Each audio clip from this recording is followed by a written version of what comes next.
pemirsa, berjumpa lagi bersama saya, Ronald, Tike, dan juga kakak andalan. Selamat datang, kita akan memperbincangkan keuangan di akhir pekan di Duit.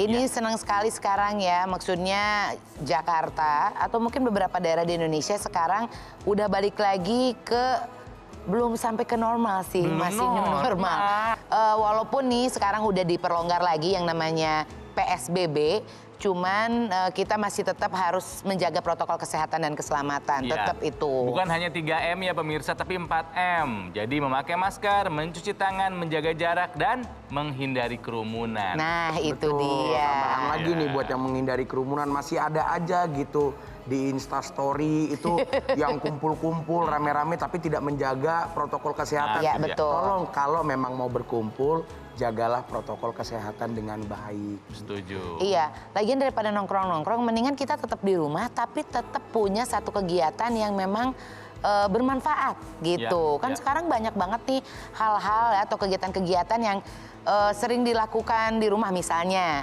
sekarang tuh lagi seneng bercocok tanam orang-orang kan. Sekarang jadi hobi yang mendadak ngetren dan harganya kan jadi lumayan ya. Iya, sekarang. kakak andalan mungkin tahu nih ada apa lagi sih sebenarnya sih yang lagi happening sekarang ini. Cupang. Nah, betul. Cupang. Ternak ikan cupang. Beta fish. Iya, iya benar. Orang juga sekarang sering berolahraga kan ya kakak andalan ya gitu. Betul. Jadi ada yang memilih lari atau sepeda. Tapi ingat nih buat yang lari sama sepeda tetap gak usah berkerumun ya. Biasanya habis sepedahan ngumpul-ngumpul lagi gitu kan. Makanya seperti saya pemirsa, saya senang sepedaan tapi nggak pernah rame-rame, selalu sendirian. Iya, nggak ada temennya sih kalau kamu kayak gitu ya. Oh, protokol. Protokol kesehatan. Gemar berolahraga, Betul. ya bercocok tanam. Ada juga ini Teh Tike yang ternyata semasa pandemi ini transaksi online meningkat. Ya, betul. Oh iya, karena teman saya, pemirsa, dia ini usaha online malah luar biasa meningkat.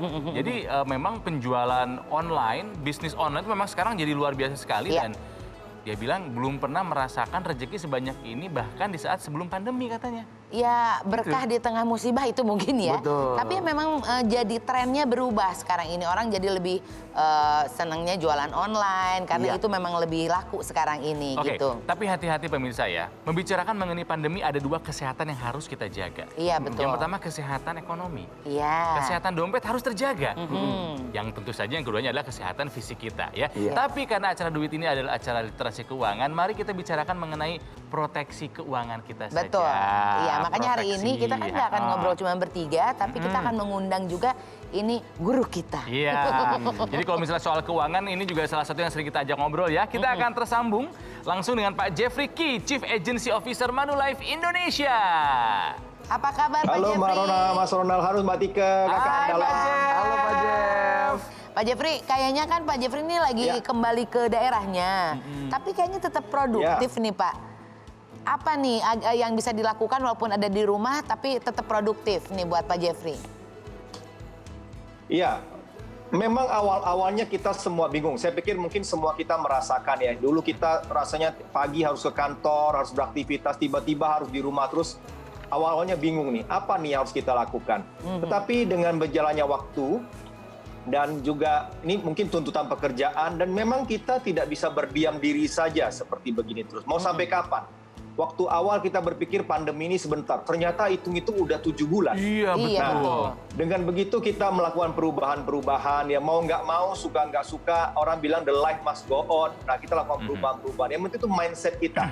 Mindset kita itu seperti apa? Nah, kita mau melakukan perubahan, kita terima kondisi ini, kita ubah yang bisa kita lakukan sehingga kita bisa tetap produktif dalam kondisi yang memang tidak kondusif seperti sekarang ini.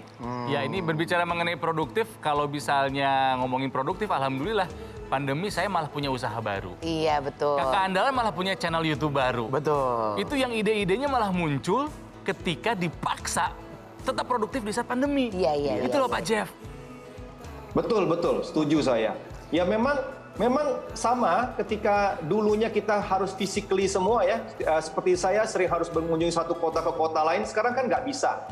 Jadi harus kreatif. Bagaimana caranya orang-orang, teman-teman di daerah-daerah tersebut bisa tetap terkunjungi, ya sekarang dilakukan dengan virtual. Dulu rasanya aneh ngomong sendiri di depan HP, Betul, Pak. di depan laptop, sekarang udah biasa-biasa aja. Iya.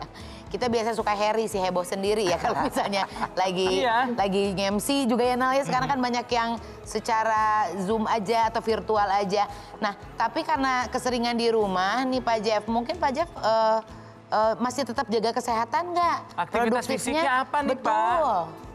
Wah, itu harus kondisi biasa-biasa saja kita harus jaga kesehatan, apalagi sekarang. Tetapi ini bersyukurnya ya, bukan berarti kita bersyukur ada pandemi loh, bukan. Tapi bersyukurnya saya melihat hal-hal positif yang terjadi dalam kondisi sekarang ini kan waktu kita lebih banyak di rumah.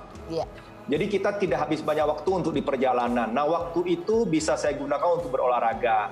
Sekarang tiap pagi saya menyempatkan waktu untuk bisa berjalan kaki, pagi hari udara segar selama lebih kurang 1 jam. Iya. Dan makan pun lebih teratur karena di rumah terus Betul. kan, kita waktunya makan tepat waktu. Jadi ada hal-hal positif yang kita dapatkan, dan juga kita punya lebih banyak waktu dengan keluarga. Ini hal positif, secara fisik kita lebih sehat, secara pikiran kita lebih tenang, dan juga tetap bisa melakukan aktivitas-aktivitas yang produktif tadi, Mbak Tika.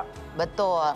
Jadi memang sekarang yang lebih penting lagi selain tadi kesehatan fisik, kesehatan keuangan, kesehatan mental juga harus dimiliki oleh kita.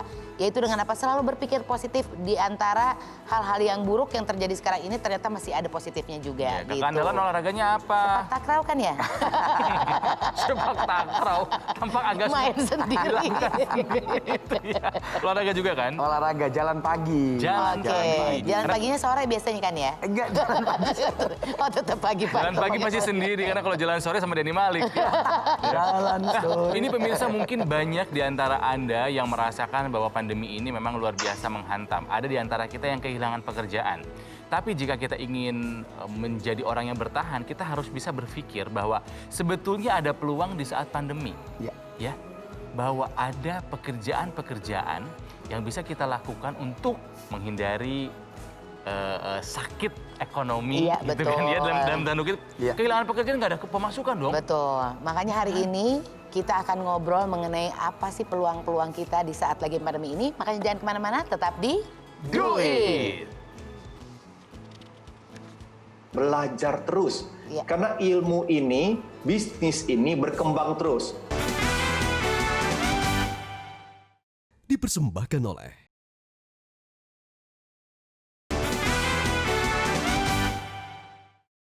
pemirsa, kembali lagi di Do it! Saya dan Tiki ini adalah penyiar radio ya pemirsa ya di Jakarta. Jadi kami juga beberapa kali mendapatkan kabar dari beberapa pendengar kami kehilangan pekerjaan. Iya, betul. Tapi satu hal, mereka tidak menyerah. Pak Jeff, Sekarang. gimana nih Pak Jeff melihat fakta di lapangan memang banyak mereka yang kehilangan pekerjaan dan sulit lagi mencari pekerjaan yang baru, Pak? Yang paling penting sekarang ini kita harus tetap positif dan tetap semangat. Kalau kita kehilangan pekerjaan atau kita dicutikan tanpa waktu yang ditentukan, kita harus mencari pekerjaan atau alternatif sumber income.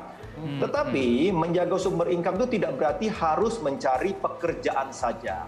Kalau memang kondisi sangat tidak kondusif, tidak ada salahnya justru kita menciptakan pekerjaan. Dan ya tadi dikatakan mungkin kita berwirausaha dan tidak hanya sumber income bagi kita, tapi kita juga bisa berbuat baik menyediakan lapangan kerja untuk orang lain. Nah, betul. Ini kan jauh lebih positif. Jadi tidak hanya terkukung untuk mencari pekerjaan. Dan di Indonesia ini sebenarnya tadi dikatakan banyak sekali peluang-peluang pekerjaan yang bisa kita dapatkan, yang bisa kita ciptakan. Ini tentunya jauh berbeda dengan negara maju. Dengan negara berkembang ini banyak hal yang bisa kita lakukan. Masih banyak. Dan harus positif dan tetap semangat. Iya. Tadi mungkin sempat disinggung ya bahwa sekarang banyak orang yang lebih kreatif gitu. Jadi punya UMKM, bisa masak dan lain-lain sebagainya. Nah kalau sampai kita nggak punya skill itu tuh, kita nggak punya kemampuan untuk masak, untuk apa? Apakah ada solusi pekerjaan yang mungkin kita bisa lakukan atau mungkin hampir semua orang bisa melakukannya nih Pak Jeff? Nah ini menariknya ya. Kebetulan di Manulife Indonesia kita memang terus membuka kesempatan untuk mengajak orang-orang bergabung, dan karena kita punya jalur distribusi yang berbeda, ada beberapa jalur distribusi, salah satunya adalah penjualan melalui agensi. Nah, agensi ini terus membuka peluang kepada orang-orang yang ingin melakoni bisnis ini, dan kita akan bekali dengan pendidikan, dengan pelatihan, sehingga mereka itu bisa dan sanggup untuk melakukan pekerjaan ini. Dan ini tidak bekerja, ini benar-benar seperti berwirausaha dan mengembangkan tim pada saatnya nanti seperti halnya mengembangkan bisnis sendiri. Oke, ini jadi menjadi seorang agent yang terbayang bukan agent rahasia kayak James Bond, bukan. Tapi yang ini keahliannya mirip-mirip sama James Bond. Karena dia ini bukan hanya agent biasa, tapi agent of the Year 2019 Manulife Indonesia. Wah, ini memang mesti ngobrol sama orang yang satu ini ya Pak Jeff ya, karena ini adalah contoh sukses dari seorang agent Manulife. Boleh diperkenalkan Pak Jeff, siapa namanya? Iya, ini orang luar biasa ya. Dari tahun lalu di tahun 2019, sepanjang tahun 2019 dari lebih kurang 7.500-an agen di Manulife Indonesia, beliau adalah top agennya. Jadi beliau adalah Joachim Heng dari Medan. Kita Medan. Joachim Heng ya. Nah, ya Pak Joachim Heng ini terkenal dengan panggilan sayangnya Pak Aheng. Pak Aheng. Pak Aheng. Waduh, Pak Aheng, apa kabar Pak Aheng Medan? Baik. Pak Aheng, dulu apa yang membuat Bapak tergugah ingin menjadi agen asuransi di Manulife ini, Pak? Sebetulnya awalnya itu saya merasa tertantang untuk kerjaan ini. Karena tugas kita itu istilahnya menyadarkan orang untuk beli asuransi, ya proteksi untuk keluarga mereka. Iya. Dan awal mulanya terus terang saya tuh bisa masuk tuh karena saya melihat kebetulan abang ipar saya dia gabung duluan dan dia bisa sukses di bidang ini. Jadi saya pikir-pikir kalau dia bisa, kenapa saya tidak bisa gitu kan. Jadi sangat ya saya yakin dengan diri saya gitu. Makanya saya coba ya ternyata bisa berhasil, bahkan sampai saya bekerja sampai 26 tahun. Luar biasa Pak Aheng nih ya. Luar biasa. Tapi kalau untuk menjadi agen itu ada pendidikan khusus nggak sih Bapak mengambil pendidikan khusus atau belajar gimana Pak? Memang kerja di agen asuransi itu kita tuh belajar terus ya Pak ya. Jadi tiap kita begitu masuk pun dulunya kita mesti training 7 hari. Jadi agent tuh dulu nggak gampang. Setiap bulan bahkan kadang-kadang setiap tahun pasti ada 2-3 kali mengikuti training. Karena kita jualan juga mesti benar-benar kita mengerti produknya. Jadi kita bukan asal sajikan produk ke orang-orang demi kepentingan kita, tapi kita jualan tuh berdasarkan kebutuhan nasabah gitu. Jadi apa yang mereka butuhkan kita sajikan itu. Iya. Ini saya baru dengar Pak Aheng ngomong gitu aja, saya udah pengen jadi kliennya Pak Aheng loh. Karena bisa meyakinkannya gitu kan ya. Keren. Apa yang dibutuhin sama klien, saya bisa menyiapkannya. Gila Pak Aheng. Bener. Tapi Pak Jeff, memang persyaratan apa sih yang dicari dari seorang agent itu, agent asuransi? Kalau untuk pendidikan, memang secara khusus tidak ada persyaratannya, Mbak Tika. Yang paling penting ketika kita mau menjadi agen asuransi itulah komitmen kita. Komitmen kita untuk membantu orang lain. Komitmen kita untuk setia menjalankan profesi ini. Dan komitmen kita yang seperti Pak Aheng katakan tadi, belajar terus. Karena ilmu ini, bisnis ini berkembang terus. Hati kita paling dalam ingin menolong orang lain, maka ini adalah profesi yang sangat cocok. Saya selalu katakan kalimat yang sangat bagus untuk profesi ini. Profesi ini adalah profesi di mana kita bisa membantu orang lain mencapai impian dan aspirasi mereka, dan kita sendiri pun bisa mencapai impian dan aspirasi kita. Iya. Nah ini mumpung lagi ngobrol dengan Top Agent of the Year 2019, Pak Aheng, kasih tipsnya dong bagaimana supaya kita ini bisa menjadi seorang agen asuransi yang handal seperti Bapak gitu. Nah sebetulnya kalau kita itu mau menjadi agen yang handal ya, kita itu yang penting mesti ada jiwa penolong. Jadi semua berawal dari kita itu mau menolong orang, walaupun mungkin kadang ya tidak ada hasilnya, juga kita tetap bantu mereka. Jadi dan satu lagi dengan ketulusan hati kita dalam menjual. Jadi sehingga sebenarnya asuransi, orang mau beli asuransi itu karena ada tingkat kepercayaan kepada kita gitu. Kalau masalah premi besar kecil ya itu nanti ya kita tinggal setel aja, dan juga nasabah itu dia merasa oh saya sanggup dengan kondisi begini kan, mungkin ya nggak seberapa bagi nasabah itu, yang penting dia yakin sama kita gitu. Jadi kalau tanpa keyakinan maaf cakap produk kita gratis pun belum tentu orang mau beli. Ya, Betul sekali. betul. Nah ini sebetulnya hari ini nggak cuman buat para calon agent aja nih ya, tapi buat para agent-agent yang selama ini juga sudah berkecimpung di asuransi, ini adalah salah satu ilmu yang bisa diambil dari Pak Aheng ya. Top Agent 2019 ini ya. Keren. Jadi makanya kalau misalnya penasaran, apalagi yang harus kita lakukan agar kita tetap bisa survive di masa pandemi ini, jangan kemana-mana, tetap di Do it! Bagaimana nih kita mau cari pekerjaan susah? Kita perlu sumber penghasilan. Tetapi kita juga tidak punya modal untuk melakukan atau membuka sebuah usaha. Nah saya di Manulife, kita membuka peluang. Dipersembahkan oleh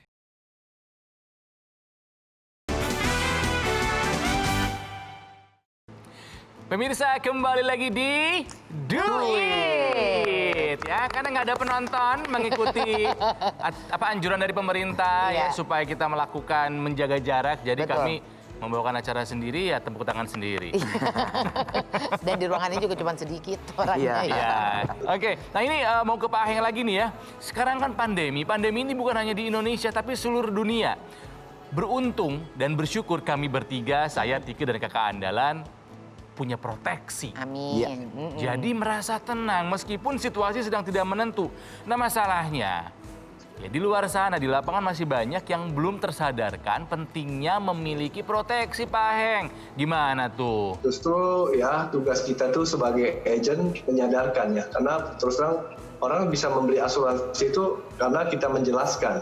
Jadi sebagian besar nasabah mungkin orang-orang di luaran masih belum sadar akan pentingnya asuransi. Jadi tugas kita itu ya menjelaskan ya, apalagi di saat pandemi begini, asuransi itu sangat dibutuhkan ya.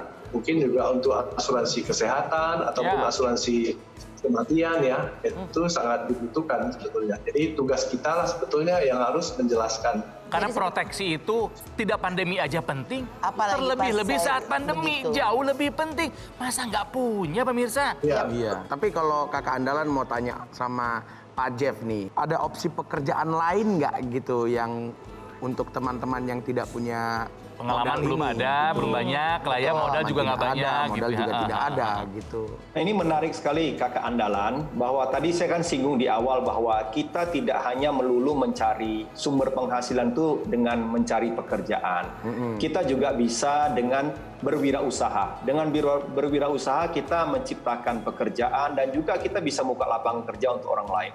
Ya. Anak-anak muda sekarang ini banyak yang kreatif-kreatif. Mereka pemikirannya cerdas dan mereka berpikir maju ke depan.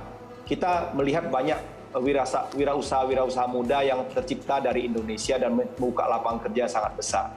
Tetapi saya setuju bahwa seringkali masalah modal menjadi salah satu penghalang ketika kita ingin berwirausaha. Bagaimana nih kita mau cari pekerjaan susah? Kita perlu sumber penghasilan. Tetapi kita juga tidak punya modal untuk melakukan atau membuka sebuah usaha. Nah, saya di Manulife, kita membuka peluang untuk merekrut dan mengajak bergabung anak-anak muda untuk bersama-sama kita latih, kita berikan training supaya punya keahlian untuk bergabung menjadi financial planner di Manulife Indonesia.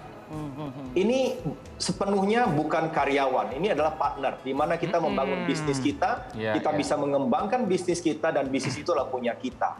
Nanti tadi sempat disinggung sama Pak Aheng ya bahwa proteksi itu boleh proteksi kematian ya, jiwa ya, terus kesehatan. Sebetulnya kalau lagi masa begini Pak Jeff, yang harus kita punya itu proteksi apa dulu? Nah, ini menarik ya. Memang banyak sekali proteksi-proteksi yang ada saat ini disesuaikan dengan perkembangan dan juga kebutuhan masyarakat. Tetapi kalau kita bicara yang inti nih, yang paling utama untuk asuransi yang paling penting adalah asuransi jiwa. Dan dalam kondisi yang tidak menentu, di mana semua orang bisa terjangkit sakit tanpa kita duga, kita diam-diam saja bisa tiba-tiba sakit, alangkah baiknya kita punya asuransi jiwa dan juga kita lengkapi dengan asuransi kesehatan. Sehingga kalau kita perlu sakit, di mana biayanya sekarang tidak kecil, mana kita punya sumber income juga terbatas, maka kita punya proteksi yang bisa melindungi untuk membayarkan biaya-biaya kalau kita sakit. Ini yang saya sarankan dalam kondisi sekarang ini, dua asuransi yang paling penting, asuransi jiwa dan juga asuransi kesehatan untuk satu keluarga tentunya. Ini kakak andalan penasaran dengan kalau misalkan polisnya sedang tidak aktif, Sedang lapse. tapi terkena dampak dari penyakit COVID-19 ini, Pak. Tuh. Itu gimana, Pak, kalau kayak gitu? Disinilah pentingnya kita terus menjaga dan juga mereview keberadaan polis-polis kita. Kalau kita punya polis tetapi tidak berlaku atau sedang lapse, maka polis itu tidak ada gunanya. Makanya kita perlu mereview terus, melihat, menjaga, supaya polis-polis itu tetap secara berkala dengan tetap kita bayarkan preminya supaya proteksinya berjalan terus. Orang pernah berkata bahwa boleh kurangi pengeluaran yang tidak perlu, tetapi jangan kurangi premi asuransi. Karena itulah yang akan membantu kita dalam kondisi yang tidak kita duga. Wah, bagus nih quotes-nya nih. Betul, betul. Pengeluaran lain boleh di-cut saat pandemi yang nggak penting. Tapi kalau premi asuransi jangan. Iya, karena kadang-kadang kita suka lupa ya sama proteksi kita sendiri ya. Jadi kita yang ingat adalah saat ini, tapi nggak pernah ingat saat nanti itu seperti apa. Makanya banyak orang-orang yang sampai sekarang punya pemikiran bahwa proteksi itu nggak penting gitu. Ya, padahal kita tahu hidup kan nggak ada kepastian. Betul sekali. Oke, terakhir buat Pak Jeff dan juga Pak Aheng, ya kita ingin saran-saran dari bapak-bapak ini ya. Coba tolong diingatkan lagi Bala Duit, pemirsa Duit ini tentang pentingnya memiliki proteksi di saat pandemi. Pak Aheng dulu boleh, silakan Pak. Ya, mungkin ya saat ini kan kita sudah tahu kalau virus itu kan dia tidak pilih-pilih orang ya. Betul. Jadi boleh dibilang juga cukup rentan ya, apalagi kalau antibodi kita rendah ya. Jadi asuransi kesehatan sangat dibutuhkan saat ini, mengingat biaya juga cukup besar. Sehingga kalau dengan adanya asuransi kesehatan ini otomatis kan tabungan kita itu nggak akan terpakai ya. Iya. Karena ada asuransi yang memberikan proteksi. Dan kalau ujung-ujung pun mungkin sudah berobat, kalaupun meninggal dunia, masih kita ada asuransi jiwa ya. Iya. Jadi ya terus terang wajib sih sebetulnya kita membeli asuransi kesehatan ataupun jiwa untuk yang kita tinggalkan. Kalau dari Pak Jeff nih, bagaimana nih tentang proteksi di masa pandemi ini? Kalau mengenai pentingnya asuransi, tadi Pak Aheng sudah menceritakan bahwa memang sangat perlu kita punya asuransi untuk memproteksi diri kita dalam kondisi-kondisi yang serba tidak menentu ini. Dalam kondisi ekonomi yang juga tidak menentu seperti begini, yang saya katakan banyak sekali PHK, banyak sekali cuti tanpa waktu ya, kemudian tanpa bayar, juga ada pengurangan income dan lain-lain.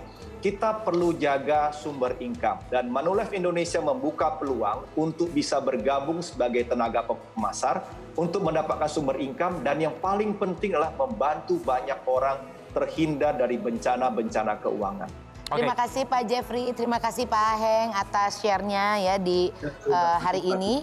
Mudah-mudahan semakin banyak orang lagi lebih terbuka matanya mengenai pentingnya proteksi pada saat ini. Betul, proteksinya penting, menjadi agen insurance juga penting. Betul. Terlebih kalau misalnya Anda memang sekarang Lagi nggak ada pekerjaan. lagi nggak ada pekerjaan, tapi merasa jiwa penolong saya kayaknya lumayan tinggi, dan saya juga kayaknya soal berkomunikasi saya senang tantangan. Iya. Kenapa tidak bergabung menjadi agen dari Manulife ya? Betul. Dan jangan lupa ini adalah pekerjaan yang mulia. Mulia, betul sekali. Mulia. Jadi sekali lagi kita ingatkan bahwa proteksi jangan ditunda-tunda ya. Ini kondisi memang sedang tidak menentu saat ini. Tapi jangan lupa menerapkan protokol kesehatan dan keselamatan. Dan jangan lupa juga kalau kita juga harus mulai mempersiapkan diri kita untuk perlindungan kesehatan juga. Ya. Dan di saat pandemi, di situasi yang tidak menentu ini, silahkan potong pengeluaran yang tidak penting, tapi jangan potong polis asuransi Anda. Betul. Ya. Kalau misalnya punya pertanyaan seputar dunia keuangan, silahkan ditanyakan lewat akun sosial media kami @duit_metro_tv. Ya, kita ketemu lagi minggu depan. Sehat-sehat terus ya semuanya ya. Jeff, terima kasih. Pak Aheng, terima kasih.